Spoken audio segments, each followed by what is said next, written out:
Good evening. Welcome to another episode of Beyond the Algorithm.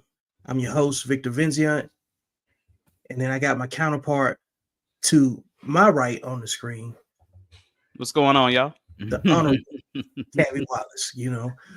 Well, glad you can make it, sir. This is a good topic for us to discuss. And, I know you've been personally invested in following this stuff as it pertains to administration, politics, dealing with the Trump administration and how they're Mhm. executing policy and everything. So, um, you know, take it from here, man. You know what I'm saying? I'm a student tonight, and I might have some questions, and I'll tell you what I see, and we'll go from there. Absolutely, absolutely. So, we got into this conversation the other day, as I was just driving around and you and I we just sparked a conversation and just start talking about things. Hmm. And I was like, okay, RFK, he makes this whole speech about, autism rates the numbers and all these different things. And I was like, okay, how serious do we take RFK? Is he a person that we can take serious, or is he a quackpot? You know what I'm saying? We have to really look and at that and kind of judge him by some of the things he said in the past, and also some of the things that he said in that speech that offended a whole lot of people. And we have to say, okay, what is he? Is he the guy for the job that he's doing right now? Will he help or will he hinder?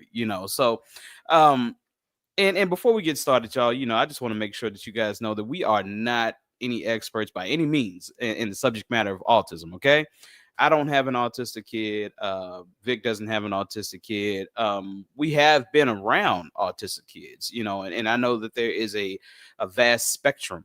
When it comes to autism, I understand. That there are people that I've had personal conversations with that at the end of the conversation would say, "Well, I'm autistic," and I'm like, didn't see that, you know what Didn't I'm see that, saying? And yeah. right, yeah, yeah. And then I've talked to parents, after I talked to their kids, they said, well, he's autistic, and I'm like, didn't see that, so it's Mhm. hard to detect at times. So I do get um when RFK brings up the numbers, at one time it was 1 in 10,000, now it's 1 in 31. I Mhm. do get when he brings up the numbers why people say, well, it wasn't really diagnosed back in the day because people didn't know what they were identifying. I do get that. I don't know if the numbers were skewed that much, Mhm. if I could, I'm just gonna go ahead and present this screen here just a second here. So Yeah, whenever you're ready, I'm ready. all right, so let's see here. All right, go ahead and share that. Coming up. All right,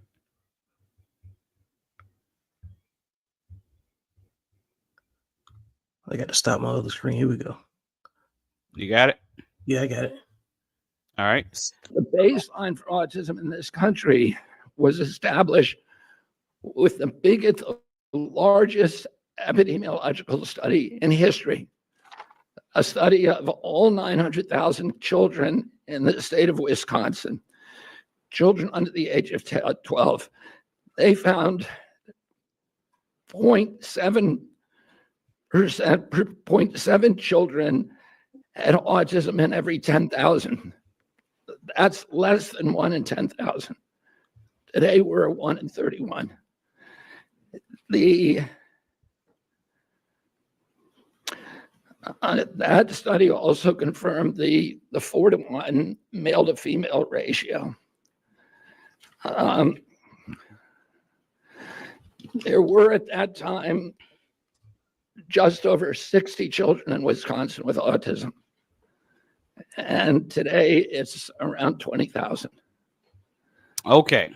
So let's dive into this, okay? Like, so when he brings in the numbers, and like I said, this is a older study from back in the day, and they said that point 0.7 children out of 10,000 were autistic. Mhm. Okay. So when we look at those numbers and then we look at the numbers of what he's saying that we see today, 1 in 31, that's a huge difference. That's a huge difference. So even if we do say, well, we didn't know how to detect it, we didn't know how to identify it, were we that off to the point where 110,000, 1 in 31, like, were we that off? And I get some of the comments that people said in underneath this video right here that we're watching right now, because if you look at the comments, you look at some of the short clips, um and you look at the comments underneath those short clips, which I love to do because I want to see the heartbeat of America. I want to see what people are thinking. Yeah. For the people who are autistic, they were like, well, they didn't know what to diagnose that little weird kid in the back of the class was. And I'm like, okay, so these are not my words. These are words from an autistic person saying that I was a little weirdish, I was a little quirkish. They didn't know how to identify me, or they didn't know how to define me.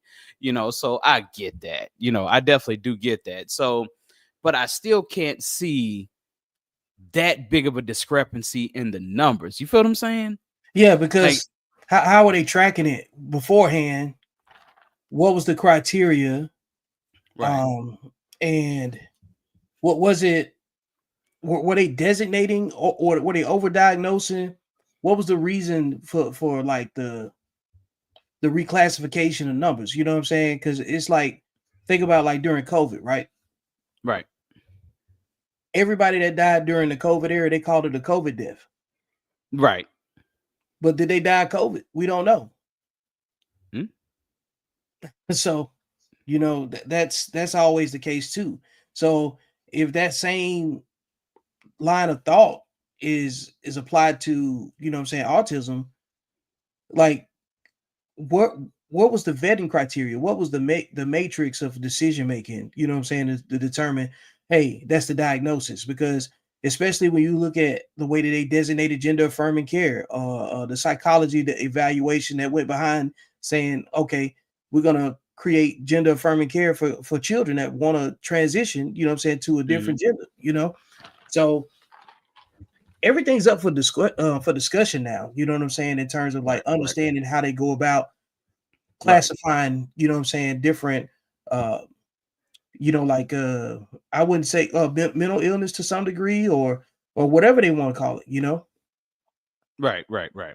Yeah. Yeah. I mean, and I get what you're saying. Like you said, who chose to say that this is, how we identify, autism, and like I said, the spectrum is so damn, I mean, it's so big, man. Like it's not narrowed down to one thing. Because You know it's what a I'm saying? spectrum. Yeah, yeah, definitely, man. So at the end of the day, like, I could see if it was as easy as saying, well, kids who are nonverbal are autistic, you know what I'm saying? And that's all that represented autism. That's not, you know what I'm saying? It goes into so much more, so I'm not exactly sure how they define autism in this study that he's referring to that saw 1 in 10,000, now 1 in 31. Even if we take the more recent numbers, 20, I want to say 2020, he said 1 in 36, and it went to 1 in 31. So we're still going in the wrong direction here. Yeah. Now he's labeled it an epidemic, and people are having a huge problem with him labeling it an epidemic. By these numbers, yes, it is definitely an epidemic. He's also calling it environmentally, there's environmental causes, some type of toxins that these kids are getting in their stream or in their body that's causing this to happen. And a lot of people are, somewhat denying that. So as everything is about money, and everything is about the dollar, the bottom line.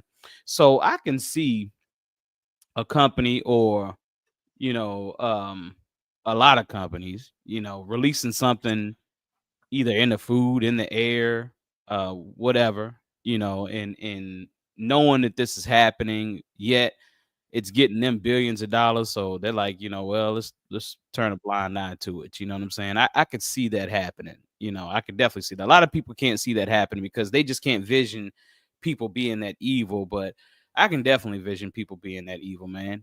So I could definitely see it happening. But hold on, let me stop this screen right here, and I Mhm. I want to get this one up right here. So just a second here. Here's another one. Share screen. And all right, so this is the next one that I want to go to right here. Just tell me when you see it. Yeah, I'm ready. It's up. All right. Controversial. No Diddy. Autism. At his first news conference as health secretary, Kennedy addressed the CDC's latest report on the rising number of children being diagnosed with autism. And Thompson has the latest. Some of the key numbers. Speaking for nearly 30 minutes, the nation's top health official, Robert F. Kennedy Jr., taking aim at the CDC's latest report on rising autism rates. This is a preventable disease. We know it's an environmental exposure.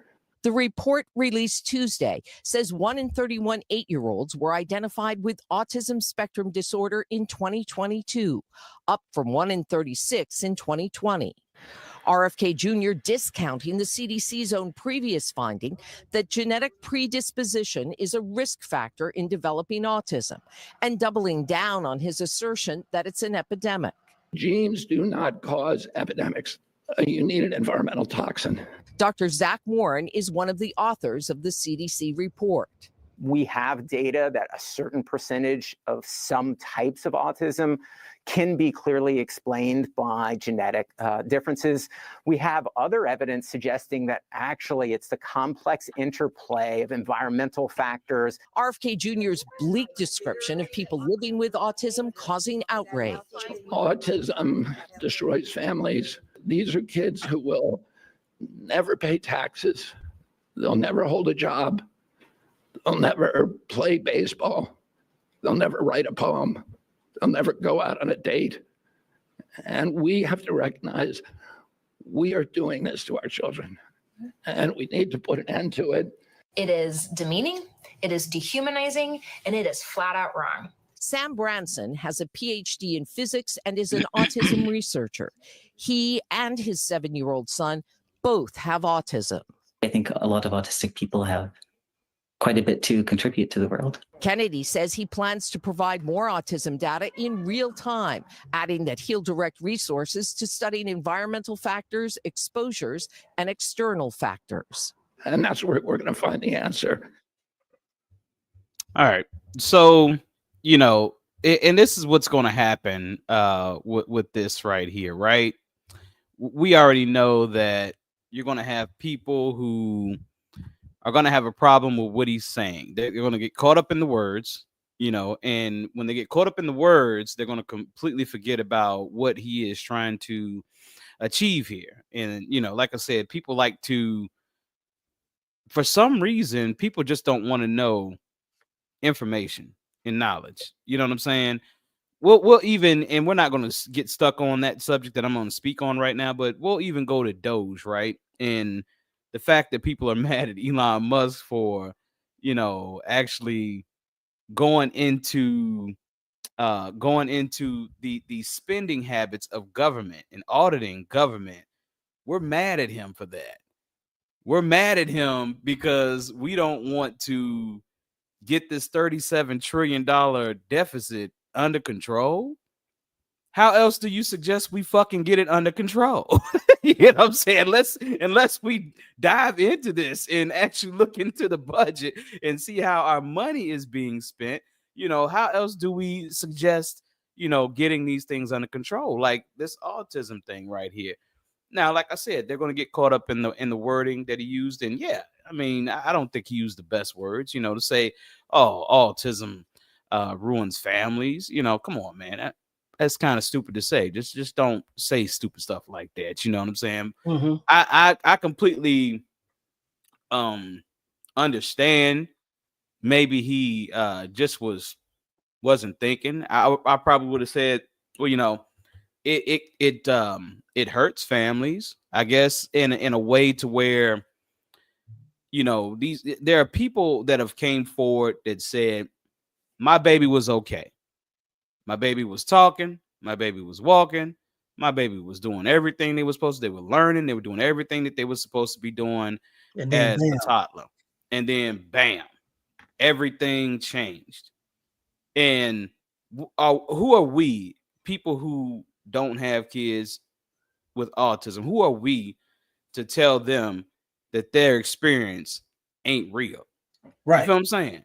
What Yep. kind of disrespectful shit is that? We're gonna tell these people that their experience ain't real?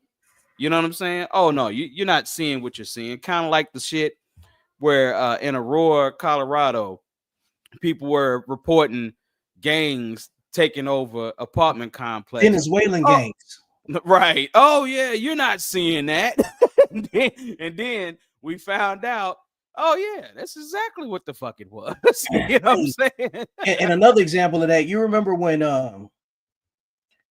the US was invading Iraq, and they were putting out, and Iraqi media was putting out, yeah, the US is not invading Iraq, and then we the US is like blowing up buildings and stuff in the background. Like, Yeah, we're seeing the airstrikes say something right. else. You know what I'm saying? So Right. yeah, I mean, Right. you can play damage control all you want to, but the whole point, like you said, introducing the Doge angle of it as as a comparison, it needs to be audited. Everything that we've been looking at over the last period of time, like 30, 40 years, needs to be revisited. It's not because, like, if we could talk about how DNA evolves and humans are constantly evolving, then we need to revisit, you know what I'm saying, like, how many of these illnesses and diagnoses and the psychology of people has changed over time with the different exposures. You know what I'm saying? Right. Because if food has been proven to modify your DNA. Definitely. So medicines and everything else probably has the same impact. That's the very reason why the Food and Drug Administration is all housed together. Right. Exactly. So that's what people don't understand. You know, why have an FDA if everything is just okay? We can be exposed to everything. Why have the FDA oversight, you know what I'm saying, of everything? Because they know, we know that things can, hinder the human body. You know what I'm saying? We know that. We know that there's causation to things that you release into the environment. So like you said, in the last 40 years, I think let's take it to 1989. This is because this is when he started really doing the test, of how many kids have autism, or they started seeing the climb. That's I stated that wrong. That's when they started seeing the climb, 1989. So let's take it back to 1989. And it's like he says later on in this speech right here, he says what we need to do is we need to take it from 1989 and see what we released into the environment at that time. And there's going to be a correlation between, what we released and what's happening. And, through the use of AI and the speed at which it can work, can it get it done by September? We'll see. You know what I'm saying? But it is possible that it can be done just by doing that. Just seeing what we released into the environment. AI will be able to put that together and bring everything in and say, okay, well, these are the things that we released into the environment back in 1989 when we saw the increase of rates in autism. So these are the possibilities of what could be causing that. He even went into, there are things that he says that sometimes get him in trouble because he jumps the gun. When you say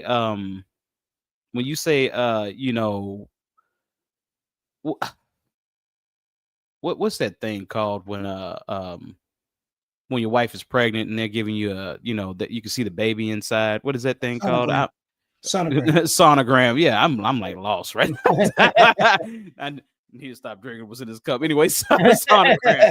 So when you got a sonogram, he's saying that, well, sonograms were released around that time. I thought sonograms been used for a long time, but he said, yeah, sonograms were used around that time. We're going to look into that. And I'm like, see, jumping the gun.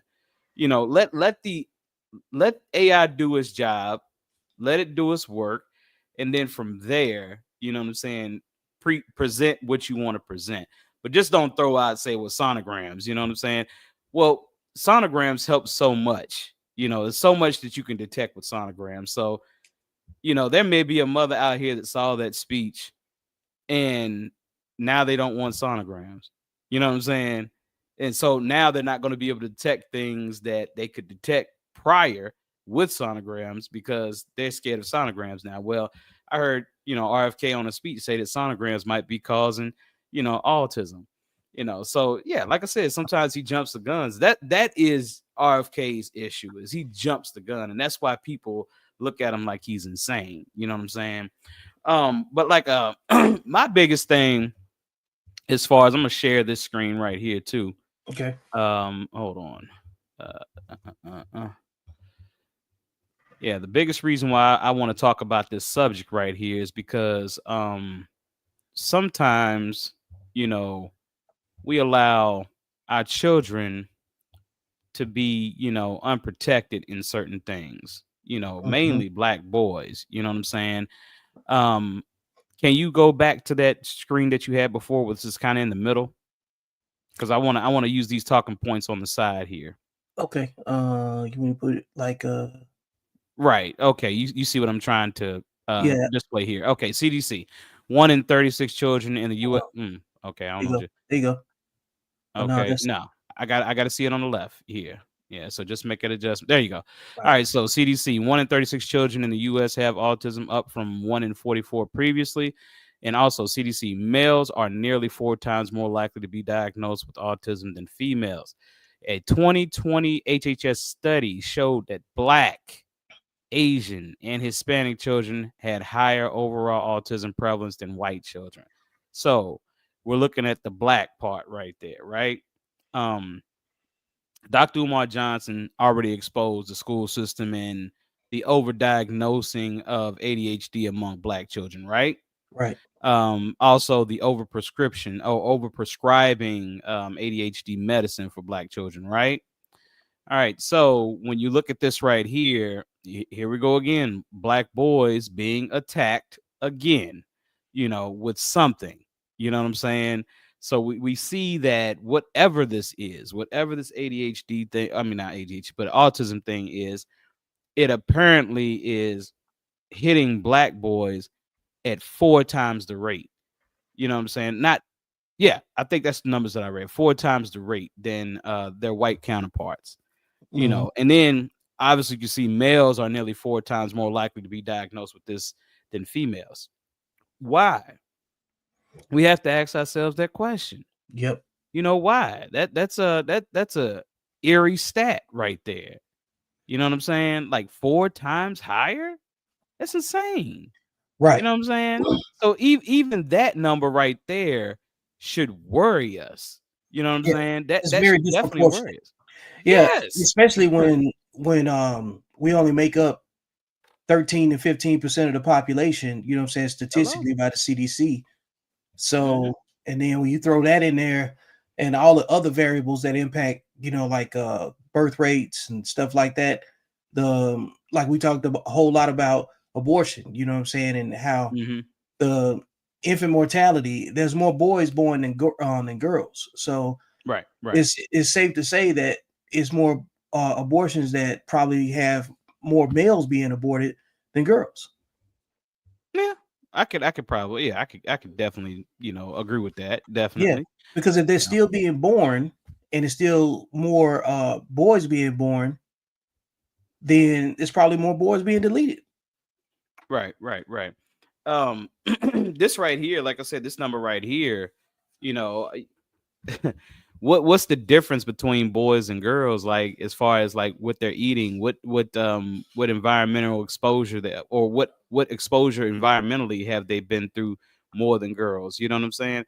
You have to ask yourself that question. I'm not gonna lie, I do appreciate RFK going into this arena and trying to figure this thing out, because I don't think it's something that needs to be taken lightly. I think it's something that needs to definitely be taken serious. People don't want to talk about it. People honestly don't want to talk about this because I think some parents may have autistic kids may feel like they did something wrong. No, you didn't do anything wrong. How can you do something wrong when you're completely ignorant about, the causation of this, right? Yep. There's no information to help you with this. You know what I'm saying? That, when I had, Kamani, and we went through the sonogram process, and my wife being a little older when she had my baby and all that stuff, there were things that worried us, because we had heard about all these things, and we definitely monitored, a whole lot, even when, getting her first vaccinations and things like that, our doctor, stretched them out as much as, we could possibly stretch them out. Okay, so you ask him the question, Doc, why are you stretching out the vaccinations? Or why do you suggest we stretch out the vaccination? They give you that look. Like they know something. Like they know something. Right. They Like, give you you don't that know? look. Yeah, like you don't know. Right. You know what I'm saying? Like, and it's almost like something that's not talked about, but we all know is there. You know what I'm saying? Like, my wife could say all day, "Oh, vaccinations don't cause autism," but after my baby has a vaccination, she's watching my baby like a hawk. You know what I'm saying? You're looking for adverse effects, is what you're looking for. So you don't even believe what the fuck you're saying. You know what I'm saying? Right. Truly. And taking into account that, like that Sentinel Island, great example of isolated people that's not, around the rest of civilization. You know what I'm saying? Out in the Indian Ocean, and they say specific, they just arrested a dude.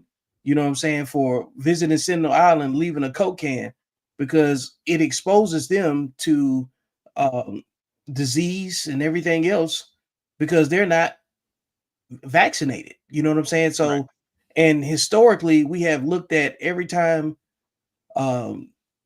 explorers or you know what I'm saying, colonizers, anytime they've gone someplace, they usually end up wiping out a population with, you know what I'm saying, disease that they brought with them. So if we know that to be true, then it is safe to say that, some people are more susceptible to developing disease and exponentially spreading it because of a lack of immunity to it.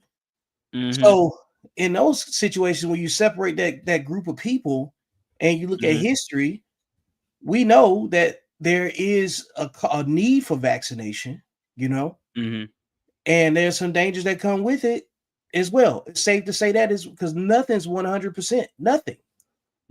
Right. So nothing's perfect. You know what I'm saying? Like, there's just too many ways to look at numbers and data and then put out the numbers and data that you want. Now it's you can put whatever narrative you want behind the data if you can articulate your assessment, because that's what we all do. We're all making assessments about what we see and what we think. And if you look at what Rabu is saying here on the side here on the comments, you want to bring that up, that first comment. The vaccinations is high in mercury. Yeah, we all read that. We've all watched documentaries on it. The MR2 vaccination. And to add to that, there's there was a large group of mercury poisoning victims for a while. Yes, that's a huge. So that tells you something. You know what I'm saying? If it's part of it, it's part of the delivery of the vaccine, then there comes a level of risk that goes to, you know what I'm saying, doing it. Because if you got that, if you got an imbalance, you know what I'm saying, of mercury, then you know what I'm saying, like the chances are you could poison somebody. Right. Sometimes, doctors and people in science will snitch on itself. The MR2 vaccine, right?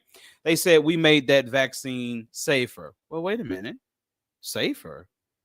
Well, wait a minute. You said it was safe. You said it was okay. You said it was perfectly fine. But now you say we made the MRT vaccine safer. Yeah. You snitching on yourself. So it wasn't as safe as what you were proclaiming it to be. Which means somebody found out that it was a problem, studied it, and said, "Hey, you need to go back and revisit it and adjust it." And then when you take into account all of these latest prescription drugs that come up over the counter, and then they take them for a while and they come off the market, and later on they come back and say, "Hey, that was bad." I think there was a heartburn medication that they took off the shelf. I don't want to say the wrong one, you know, but they came back, and I wrote a paper on this recently, and based off the National Institute of Health, that that particular heartburn medication was replaced by Pepsid AC. And they took the other one off. I can't think of the name of it, but I'll find it. But they took it off the shelf because it had high levels of nitrogen or something in it that causes another reaction. You know, Absolutely. so they put stuff out and basically beta test it on the patients, and they wait for feedback to see who it hurts, and then they figure out what the problem is. And we'll go to something a little bit more innocent than medicines and vaccinations, right? We all found out, you know, that Girl Scout cookies has a lot of metal in there. You know, we found that out lately in the latest article that they released on that. So the thing is that we right. You know, something is innocent in Girl Scout cookies. Yep. I'm talking about a lot of metal in there. So you got to look at things like that. You know, all the things that they allow to get past, you know, the safeguards. You know, I worked in manufacturing when it comes to food manufacturing. I worked at Kellogg down there in Charlotte, and sometimes they bypass those safeguards. You know what I'm saying? And honestly, a lot of stuff can get in your cereal. A lot of stuff can get in your cereal bars. You know what I'm saying? So at the end of the day, yeah, that's real. You know, so if they're allowing that to happen in foods, just imagine what they're doing with medicine. Imagine what they're doing with it. Man, you know? look, I even take that into account because I got a dog, right? And there's a lot of great marketing behind pet products, you know? Right. We don't know what's in the food that we're consuming. What's in dog food? I don't know, but dogs are getting cancer at a much higher rate than they ever had before. Crazy. You know what I'm saying? Yeah. So like they'll tell you not to feed your dog table food. But I've seen dogs roam for years. You know what I'm saying? Without eating, you know what I'm saying? Without being fed, and they find a way to survive. You know what I'm saying? Because like if you go to some foreign country, there's dogs all over the place, and nobody owns them, but they don't starve. So what's keeping them alive? You know what I'm saying? As far as like their ability to digest food, and you know what I'm saying, and be able to sort out what's good for them and what's not. But as humans, we are relying on I guess government to regulate, you know, like what we consume. But a lot of the food that comes into this country, or that's produced in this country or allowed to be sold here from other countries, is illegal in other countries. Absolutely. So when we're talking about, you know, we're talking about the FDA as a whole, you know what I'm saying, and in terms of like what's right and what's wrong. But this is the same place that, like, it'll criminalize marijuana, right? But let you drive drunk, you know what I'm saying, or make alcohol accessible, you know. And we know what kind of problems it causes. Yep. You already know. And I see Wabu said something that we can all agree on right here. The money is in the sickness. Yeah, put that up. You know, the money is in the sickness. And if I'm not mistaken, the medical industry is worth what, $808 billion, almost $1 trillion. So yeah, you are completely correct about that. You know, they're not into cures. Cures they don't make money with the cure. Yeah. So yeah, it's a sick, you know, cycle, man. It's definitely a sick cycle, bro. And it's hard to talk about because people, especially us in America, we want to be like ostriches. We want to put our heads in the sand and hope that things aren't the way that we know they are. You know what I'm saying? That's a problem, man. Like, stop hoping things aren't the way that we know they are.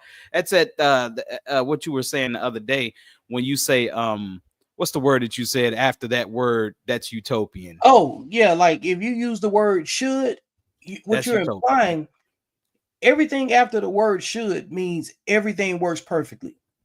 Right. And that is a very dangerous mindset to stay in when you see all of these inconsistencies. You see all of these what's the word? All these contradictions in science, math, and everything else. You have to revisit stuff, you know. Mhm. I'm not saying so extreme as like, because one thing isn't right, that all of them are wrong. It's just that there's a degree of accuracy that goes into everything that we make good or bad decisions off of, you know. And this is why I function so much on being, you know, as far as like right thinking, you know what I'm saying? Mhm. Being disciplined or undisciplined, because we're the phase now, like we don't have elders telling us the right thing to do because they're experiencing the same things we're experiencing in real time. So they don't know the answers that say, no, you don't need to do that. You know, they don't know it on every single thing. And I think a lot of it has to do with the fact that the generation of parents that raised us were the boomer generation parents and grandparents that had a wage earner mindset. You know what I'm saying? Mhm. Had to go to work, slave it out, earn your pension, pay into your 401k, and everything will work. But we're in, and that economy came into the early 70s when our parents was old enough, probably in their late teens, early 20s, you know what Mhm. I'm saying, trying to figure things out as we look back Mhm. at it. Because like think about what we were thinking about when we were in our early teens and late teens and early 20s, you know. So now we got two other economies that's happened in the last 40, 50 years since the wage Mhm. earner mindset economy. We went to the investment economy that took place right after the 70s, going into like the 80s, early 90s. You know what I'm saying? And then we went from then we had a chance to jump into the investment economy, you know what I'm saying? Because it was more accessible, there was more education about it. And then now we're in the automation economy. People are doing peer-to-peer bookings, you know what I'm saying, on websites like Airbnb, Turo. People work for apps now. Mhm. So Definitely. you Yeah. sign up on the app on your phone and you can go drive for DoorDash, Instacart, you know what I'm saying? All of these different like apps have replaced uh you know, brick and mortar buildings where you would have to go traditionally interview, fill out an application. You don't even need an interview anymore. As long as you've got a driver's license and You reliable working transportation, and you can work. yeah, you working. Yeah. For real. So in the automation economy, which is also producing people that think before they do anything. Everything's worth Right. your time now. So Mhm. now you got this time to think. It's time to go back and audit the way that we were taught and the way that we consume information and the way that we have conversations around it to see what's applicable and what's not. And Mhm. we got to, just like Doge is trying to get um, the government finance checkbook in order and balancing, you know, the way that it does business and the way that it handles contracts and stuff. We have to do the same thing about what we consume and what impacts us every day as consumers, Yeah. citizens, and Yeah. everything that comes down to it is about you can't take advantage of anything in life if your health isn't in order, if the Right. health of your family isn't in order, and Right. so we're forcing everything's coming back to the source now. You know what I'm saying? Mhm. How are you aligning with? How are you using your free will to align with what makes sense health wise Mhm. for your own mental? Because like 40, 50 years ago, they was only dealing with mental cases when there was asylums and people could be studied or whatever. But now Right. you have to reconcile your mental health, and we see how it's impacting the kids. Then we got, man, and then the most important piece of all of this is how fast information is transmitted, Yeah. because social media used to be entertainment and then now it's an information source, where maybe not completely credible on every single thing, got it, but you can sift through it and your algorithm reflects what you're interested in, you know. So if Mhm. you're seeing Mhm. uh items on social media and talking points that are like less credible, that's a reflection of what you pay attention to. So pay attention to this too. So and get in the conversation and share the information that you see, because nobody's absolutely right, because nothing's Right. nothing's Right. Right. perfect. Right. Right. I like how you brought that thing about what we're consuming, and we can go into the diet aspect of it too. People, Wabu yeah. said I'm the black Wabu said Vic is the black. Hey, that's I'll be that's that. what we're trying to. That's what you're trying to get to. That's what Yeah. you're trying to get to. Yeah. And I hope that you're able to get there one day. Yeah, You shout know, out to to have that Wabu, type man. of platform. Appreciate that. Hey, because That's a compliment. a person like Joe Rogan swayed the election. You know what I'm Yep. saying? So, you know, you do want to become that powerful.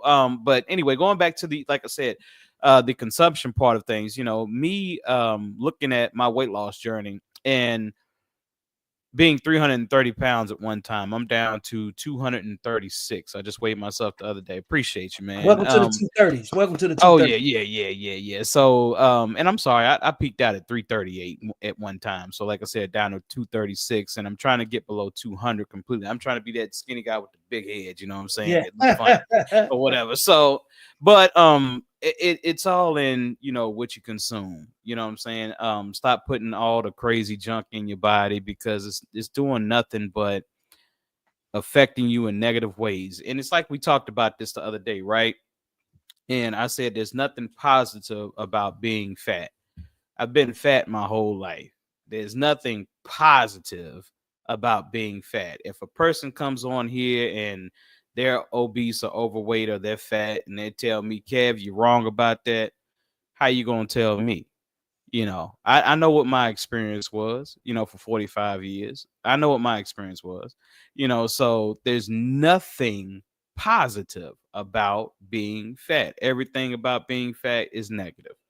Your health complications, the health scares, whether it's blood pressure, whether it's cholesterol, whether it's diabetes, it don't matter what it is, you know, whether it's walking, you know what I'm saying, or trying to play with your child and being out of breath, or being outside in the summer and being able to hardly breathe, you know, or buying a shirt that you can't fit, or it fits too tight, or going to Emerald Point or some water park and you don't want to walk around with your damn shirt off because you're ashamed of what's up underneath it. There's nothing positive. Okay, black people, black family, let's stop Get in your bag. Yeah, get in your lying. bag, bro. Listen, no, let's stop lying. We need to stop lying. There's nothing positive. There's nothing beautiful. There's nothing cute about being fat, overweight, and obese. There's nothing. I've lived it for 45 years, y'all. Mhm. It's not at no point did I look in the mirror and say, this is the best I can look. And I love what I see. At no point did I do that. If you're obese or you're big or you're fat and you're looking in the mirror and you're saying, damn, I look good. Yeah, you in imagination land. I'm not saying you can't be big and You can still be attractive. you can still I'm be not attractive. saying that. Yeah. Right. I'm not saying that. But what I'm saying is, you know, when you look in that mirror, You could do better. you can do better. That's all I'm saying. That's all I'm saying. You can do better. You know that. If you 270, 280, you look at yourself, you're like, dang, you know, I'm kind of looking all right today. You know, I'm fly, fresh, deaf. You know what I'm saying? There's something in the back of your mind that says, I wish I was 220 or 210 or 200 even. That Yeah. would look better. You know what I'm saying? We've been lying to ourselves. Black people, we have been lying to ourselves for a long time. There's nothing beautiful, nothing cute, nothing good about being obese and fat. Nothing. This comes from a person who's 45 years. I lived my whole life obese. Even as a kid, you know, I was a little chubby fat kid, man. You know, nah. Yep. If I could replay it and I knew better, you know, I would have never You make got different fat. decisions. Yeah. Like if the younger version of you could see the 338 version of you, Right. and you put the honey bun down instantly. no would. Debbie cakes at all. Right. I'm throwing that away. I'm not shoot not that eating shit that. all the way out of there. You know what I'm saying? Like, If the younger version of me felt the prick of a needle going through your finger to check your blood sugar every day because you're pre-diabetic or you're diabetic, if the younger version of me could feel that, Or if the younger version of me could feel how my body feels at one time in the hospital and my blood sugar is at 480 Yeah. and I'm Yeah. barely surviving. Correct. You know what I'm saying? If that younger version could feel that, I wouldn't have touched no damn Little Debbie or Hostess or any of that shit. I wouldn't even touch the soda. It's not Bro. worth it. It's not worth the pain going through that, bro. That's great that you brought up the soda piece, because that's a good segue back to what RFK is on too, not just the autism stuff. Yeah, you talk about sodas not being able to be purchased with EBT. EBT. Yep, you're correct. Yeah. When sodas have been definitely documented as a major contributor to, you know what I'm saying, an influx of sugar, unnecessary sugar. Yeah. In your bloodstream. You know what I'm saying? And you're talking about a rush of sugar, bro. For kids. A rush of sugar. For and kids, adults. 86 grams of sugar coming out of a soda. You know what I'm saying? So if you're talking about a diabetic, and once again talking from a personal perspective, let's say that you're not on insulin, let's say that you're not on metformin, you're not on any prescription for diabetes, and a diabetic person drinks a soda, man, your numbers will go from 100, 120 fasting to 300, just by drinking a soda, bro. Half a soda. You up to that. You know what I'm saying? So that shows you what a soda does to your body. So you think about all the sodas that I drank as a little kid all the way to when I stopped, that had a significant effect on my body, bro. I want to do a whole episode on this, bro. And we just need to have brothers like myself who have had health complications because of weight, obesity, eating wrong. Brothers and sisters. It shouldn't just be brothers. It should be brothers and sisters up here talking about it, because we need to start talking about the truth. This is what it is, y'all. Lizzo told y'all that being fat was beautiful and good and okay for how long, and then out of nowhere, what Lizzo do? Yeah, I'm gonna go ahead and lose this weight and get sexy, and she look good. What she did was the equivalent of a crypto rug pull. You know what I'm saying? She got yeah. Her and Big Monique. Monique yeah. did the same thing. You know what I'm saying? Monique whole platform was hating on skinny bitches. You know what I'm saying? Hating on skinny bitches, right? And then out of nowhere, she just, I'm gonna lose all this weight and get sexy. You know what I'm saying? So stop listening to the women telling you it's okay to be big. No, they all switching up. Yeah. like if you ain't never experienced, like, I'm not the most fit person. I'm like, none of us are as fit as we like to be. Right. So that's why I don't compare myself to other people. Because when I hear people that are in the obese community, the fact that there's an obese community is wild. You know what I'm saying? Right. They measure themselves by saying, well, at least I'm not as fat as this person that I know. I'm not. Right.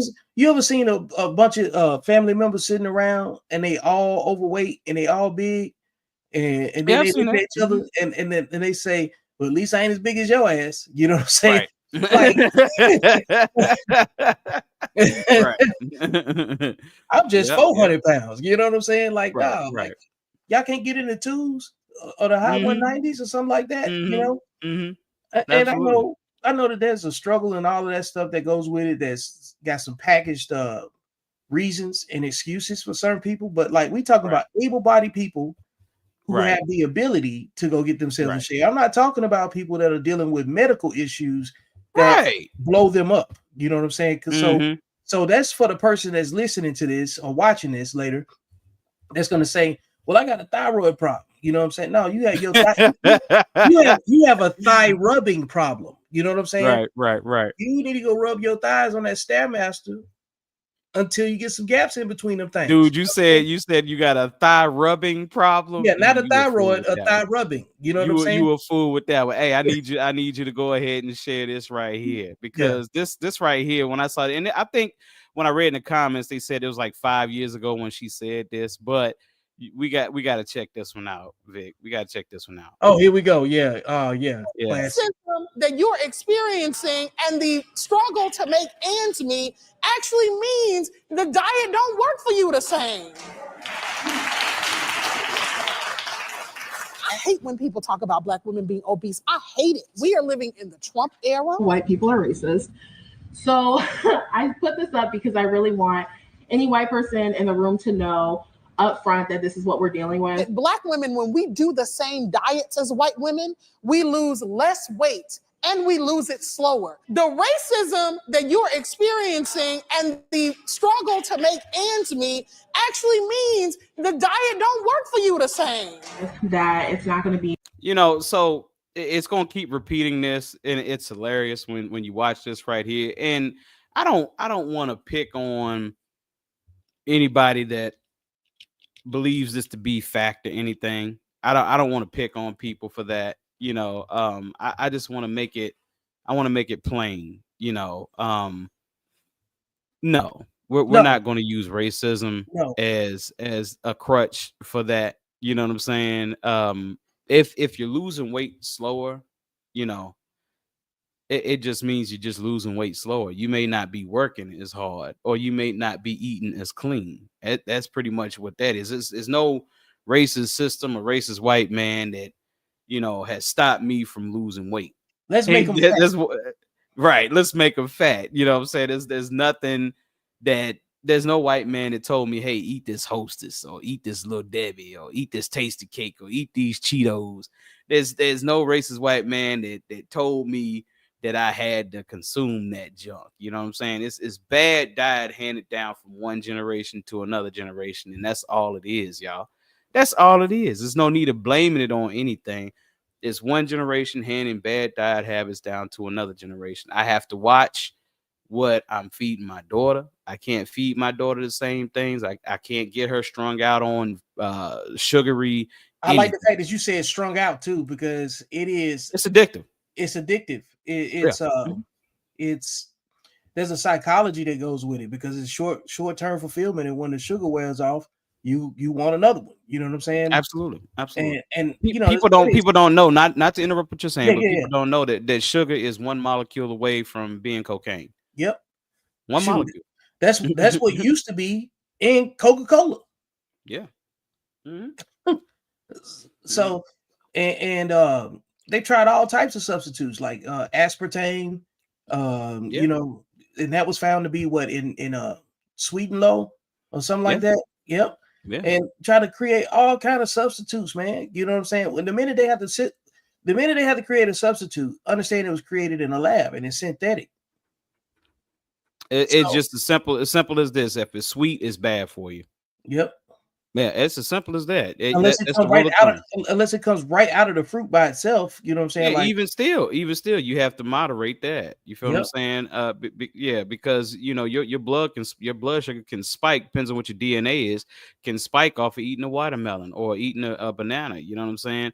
So you have to even watch fruit. If it's sweet, you better watch it. You know what I'm saying? Because that could fuck with you. Now there are people out here like the Holistic Brothers that they claim that you can go on an all fruit diet. Nah, that's not for every DNA.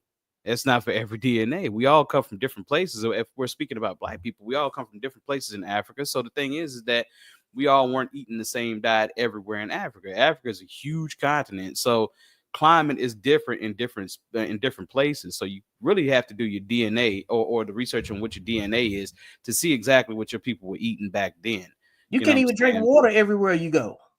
No. Man, look, you go out the country and you visit someplace in they tell you in Mexico don't drink the water, right? They're not lying. Because their filtration system is not the same. You have been on a different filtration system. The water in Texas is not the same as the water in Virginia. Nope. So the likelihood that more parasites and other, microbes are in different filtration systems that can mess you up is pretty high, because everybody can't even eat the same foods without having a gut reaction to them, Right. Absolutely, absolutely, because man. we all got Yeah, different it's policies. yeah, and you're right about that because we can look at the Flint, Michigan issue that they had back. Well, they're still having those issues in the pipe. So, Yep. like you said, it's just different everywhere. You know what I'm saying? So, like I said, I suggest people, study your DNA and not just study your DNA, but study your body. Like listen to your body and what it's doing. Like when you eat something, really listen to your body. Like how does your body feel after consuming? Like if I eat beef, I'm extremely slow. Like my brain is like slowing down like crazy after I eat beef or any heavy meat for that matter. So even chicken is starting to turn into that. Really, I've gotten to the point where only meat I can really consume that makes me still feel good is fish. Mm-hmm. And that's got to be something like salmon or something like that. It really can't be something fried. And you got to be And so, careful with that because they create salmon now. I've seen yeah. videos where they can synthetically grow some salmon. I'll be like, you might be eating bus seats. You know what I'm saying? Bruh. You might be eating the inside of a seat cushion. You be saying the craziest stuff, man. Remember when they had that documentary on McDonald's food, Super Size Me, and they show how long that Happy Meal lasted or that Big Mac lasted. Yep. I remember that. The bread don't even burn. You know what I'm saying? So you probably got some Happy Meal chunks sitting in your stomach right now. You know what I'm saying? You know what? Burger King actually picked up their business by showing that their Whopper broke down. Like they wanted to show that their Whopper broke down, and it broke down in no time. You know what I'm saying? So people started eating big, Whoppers instead of the Big Macs because of that. So yeah, they use that as advertisement, saying, "Hey, we serve," and they kind of bragged about it. We serve real meat here. You know what I'm saying? It ain't no crazy stuff. Yep, man. You made me think about something with that Whopper. I seen this guy. He talked about how Whopper tore him up. And it was hilarious, man. And I'm looking for it now, but you just made me think about it. And he was like, man, that Whopper tore him to pieces. He said it said something else other than that moo meat in there. He said it's got to be some kangaroo, some possum, or something like that. And I can believe it, bro. Yeah, I can believe it. But the thing is, all this stuff's coming up. You can't even get mad about it no more. What you need to do is take yourself out the situation completely. Yeah, it's just time to get away from it altogether. You know what I'm saying? Because some of the stuff that we want to continue to enjoy is not what it used to be. You know what I'm saying? No. And we know that. And we got to be honest about that when it comes down to how it makes us feel after the fact. Yeah, you might enjoy it, and there may be a little bit of nostalgia with it, but eventually your body gonna have to be the one to tell the truth about it. You know what I'm saying? Yeah, and your body gonna tell the truth about it. Yep. One day you're gonna be walking up a damn flight of steps and can't breathe.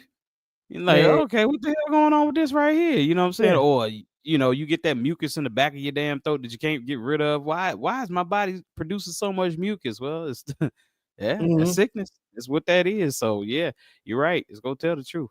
Man, yeah, look, man. I just found a video too. I'm about to put it up here. Let me get it situated, man. Like the way that this guy breaks down this Whopper, tearing him up is out of control. Hey, no, I hadn't even got it yet. But we'll keep moving until I get it situated, man. Because I need to get the audio up for it, and because I want people to see it. But the overall thing for the night is that we got to put away all of the victim cards. Oh yeah, no doubt. The victim cards is like really, really killing us, we're setting ourselves up to be victims, and if we're not honest with ourselves about that, then how in the world can we move forward if we don't take our health seriously, what we consume, and what's important, you know what I'm saying, at this Mhm. point. Because if we're supposed to be working together, solving problems, but if your availability is skewed because you can't get to where you need to be because you got a doctor's appointment, you know what I'm saying? And your availability is impacted because the best ability is availability. If you ain't available, you can't do anything. You can't help No, nobody. you really It don't can't. matter. Right. It don't matter how passionate you are about it. If you're not available, you're a liability. Mhm. And Absolutely. if we want to solve problems and we need the best minds available, then how are we going to do that if our best people are not taking care of themselves? You know what I'm saying? We can't make plans on people that don't show up Mhm. and that can't show up because that is very, very dangerous to do so. Because it's just irresponsible, man. Mhm. It doesn't help us at all, you know? No. And that is really the main thing when it comes down to like what I'm saying here is like it's only so far that you can take racism and make it the reason why we're failing, you know. Right. It's only so far you can go with it, you know. And if we want to win, how we gonna win? You know what I'm saying? By like making excuses. Mhm. Mhm. Mhm. We wouldn't accept the same. We wouldn't accept the excuses that that we use if our own children said it. Nope. Mhm. But somehow we allow adults to make those excuses as Mhm. um if that's okay, you know. I found it. Right. Here we go. But this is the tribute to the Whopper. I went to Burger King and ate a Whopper, and I love a Whopper. That Whopper tore my stomach to pieces. I started doo-dooing out my ears. I was hurting. I think there's some puppy, some kangaroo, something is in that beef at Burger King that does not move. That Burger King all cow. There's something else inside of it. I don't know who put it in there, but it tore me up. And from that day to this one, I ain't put a piece. I ain't do the Whopper, the Junior Whopper, nothing. Because I thought my kidney was going to end up coming out of that toilet because I couldn't come out of that bathroom. Every time I turned around, I was going back to the bathroom. I coughed, a little squirt. I had to run right back to the bathroom. I said, what is happening? What did they put in this Whopper? Somebody put a laxative in here and did not tell me that they prunes in this burger because something's cleaning me out. So I don't know. I ain't trying to get no bad advertising, but Burger King. I don't know what you're doing there, but that's not cow meat. They something else. And I don't know what's in it.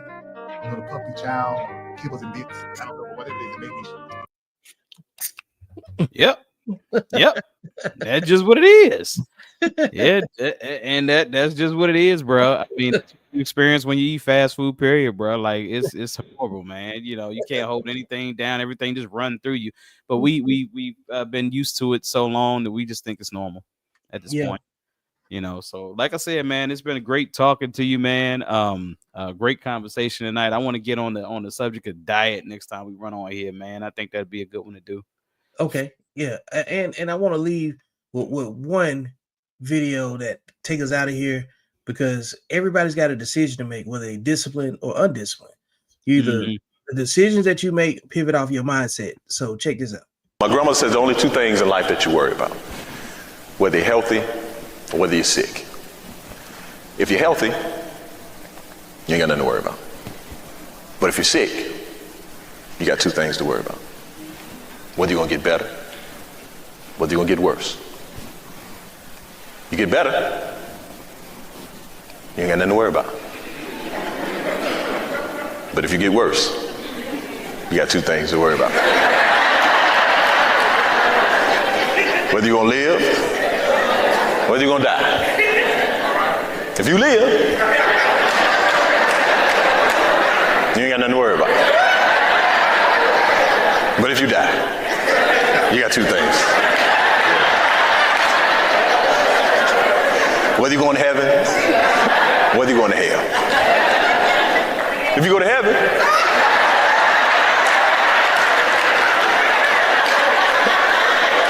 you ain't ain't got nothing to worry about. But if you go to hell, you got two things to worry about. Original or extra crispy? That's the